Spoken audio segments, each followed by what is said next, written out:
dimasukkan ke dalam cawan Petri sebanyak 1 ml dan ditambahkan dengan medium yang sesuai.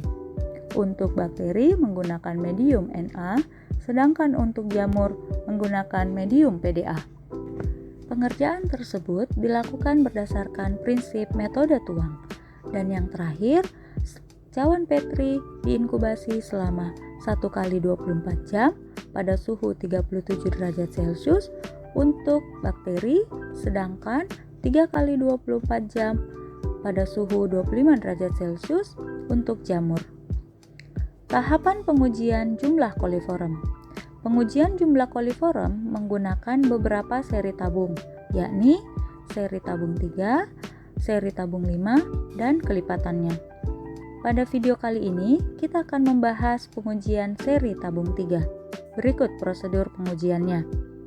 Yang pertama, preparasi sampel pada pengujian ini dilakukan sama dengan perlakuan pada pengujian ALT ataupun AKK.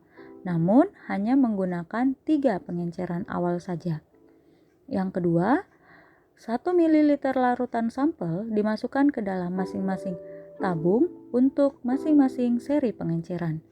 Yang ketiga, dilakukan proses inkubasi selama 24 jam pada suhu 37 derajat Celcius.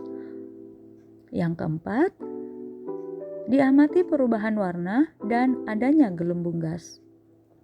Uji most probable number atau pengujian coliform ditujukan untuk mengetahui bakteri coliform.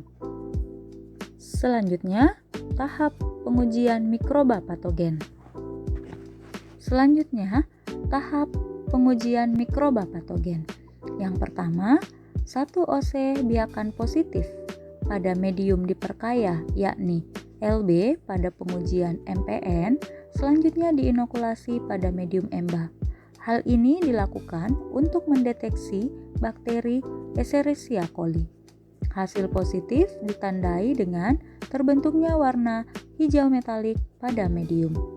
Yang kedua, 1 OC biakan positif pada medium diperkaya, yakni PDB, pada pengujian AKK, selanjutnya dilakukan inokulasi pada medium CMA atau corn milk agar dengan penambahan twin. Penambahan twin dimaksudkan dengan tujuan untuk mengoptimalkan pertumbuhan Candida albicans. Hal ini dilakukan untuk mendeteksi kamir Candida albicans. Hasil positif ditandai dengan terbentuknya warna putih pada medium. Selanjutnya, metode pengujian mikroskopik langsung. Metode ini digunakan untuk tahapan pelengkap untuk memastikan mikroorganisme patogen yang terkandung di dalam produk menggunakan teknik pewarnaan gram. Selain itu, dapat juga dilakukan pengujian berdasarkan sifat biokimiawi dari mikroorganisme. Nah, cukup jelas kan penjelasan detail pengujian analisis cemaran pada produk makanan dan minuman kali ini? Untuk mengetahui perbedaan antara pengujian analisis produk makanan dan minuman dengan produk-produk yang lain, simak di video selanjutnya ya.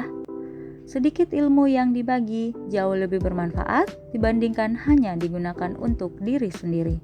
Jika kamu mendapat manfaat dari materi ini, jangan lupa di-share ya.